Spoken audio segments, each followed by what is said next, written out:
இன்றைக்கி சோயா வச்சு ஈஸியாக ஒரு ஸ்நாக்ஸ் பார்க்கலாமா? குழந்தைங்க ஸ்கூல் விட்டு வந்தது இதை நீங்கள் கொடுக்கலாம். யார் வேணாலும் சாப்பிட்லாம். ஆனால் இது சூப்பராக இருக்கும்.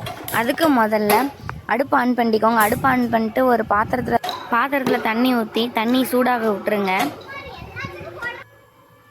தண்ணி கொஞ்சம் சூடானதும் நம்ம எடுத்து வச்சுருந்த சோயா சங்க்ஸை எடுத்து போட்டுக்கலாம். சோயா சங்க்ஸ் பார்த்தோம்னா ஒரு 10 நிமிஷம் சுடு தண்ணியில் விட்டுறலாம். அப்போ தான் அது கொஞ்சம் வெந்து வரும்.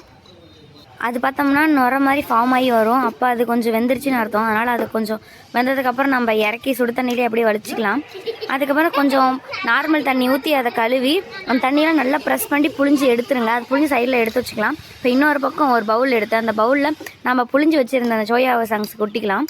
அதை கொட்டி நம்ம 2 ஸ்பூன் மணக்காடு மசாலா 2 ஸ்பூன் போட்டு நல்லா தண்ணி ஃபஸ்ட்டு ஊற்றாதீங்க, அதிலே ஃபஸ்ட்டு தண்ணி விடும். அதனால் ஃபஸ்ட்டு நார்மலாக கலரிட்டே இருக்கிறப்ப அது கொஞ்சம் வரன்னு இருக்கும் தூளாக. அதனால் தண்ணி அப்படியே ஊற்றிடக்கூடாது. கையில் ஊற்றி கொஞ்சம் கொஞ்சமாக தெளித்து நீங்கள் பசைங்க. அப்போ தான் அது கரெக்டாக இருக்குது. இல்லைன்னா ரொம்ப தண்ணி மாதிரி போயிடும். அதனால் தெளித்து கரெக்டாக பார்த்துட்டு பசைங்க. இந்த சோயாவில் நமக்கு தெரியாமல் நிறைய பெனிஃபிட்ஸ்லாம் இருக்குது. யாருக்காவது தெரியுமா? இந்த சோயா சாப்பிட்டா சும்மா நம்ம தக்காளி சாப்பாட்டில் போட்டு சாப்பிடுவோம், மற்றபடி இந்த மாதிரி தான் செஞ்சு சாப்பிடுவோம். இதில் நிறைய பெனிஃபிட்ஸ் இருக்குது. உங்களுக்கு தெரியுமா? நிறையா இருக்குது. வாங்க ஒன்றா பார்க்கலாம். சோயாவில் பிளான்ட் பேஸ்டு ப்ரோட்டீன் இருக்குது. அது உடல் வளர்ச்சிக்கும் தசையை வலிமையாக்கிறதுக்கும் ரொம்ப ஹெல்ப்ஃபுல்லாக இருக்குது. சோயாவில் கால்சியம் மெக்னீஷியம் நிறையா இருக்கிறனால நம்மளோட உடம்புல இருக்க எலும்புகள்லாம் ரொம்ப ஸ்ட்ராங்காக்க ரொம்ப ஹெல்ப் பண்ணுறது. நமக்கு அதிக நேரம் பசியை கண்ட்ரோல் பண்ணுற ஃபைபர் இந்த சோயாவில் இருக்குது.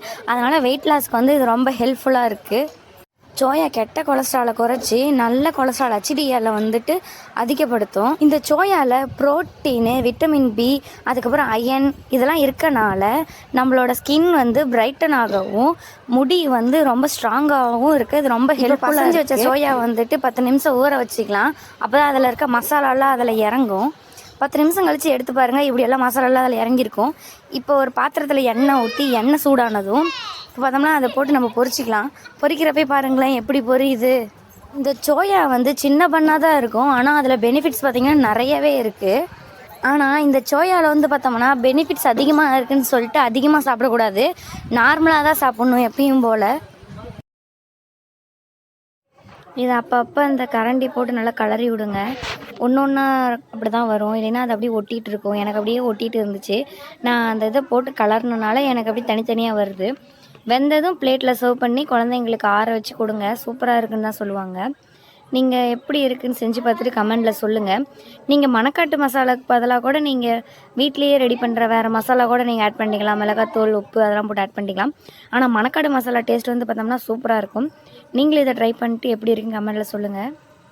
எங்கள் வீட்டில் ஏதோ வாய் ஒரு மாதிரி இருக்குது, ஸ்நாக்ஸ் வேணும் அப்படின்னா டக்குன்னு ஒரு இது செஞ்சேன்னா இதுதான் ஃபஸ்ட்டு எடுத்தோடனே செய்வோம். ஏன்னா இது எல்லாருமே சாப்பிடுவோம், குழந்தைங்களும் சாப்பிடுவாங்க. ஏன்னா காரமும் இருக்காது, கிறிஸ்பியாகவும் இருக்கும், உள்ளுக்குள்ளே சாஃப்டாகவும் இருக்கும்.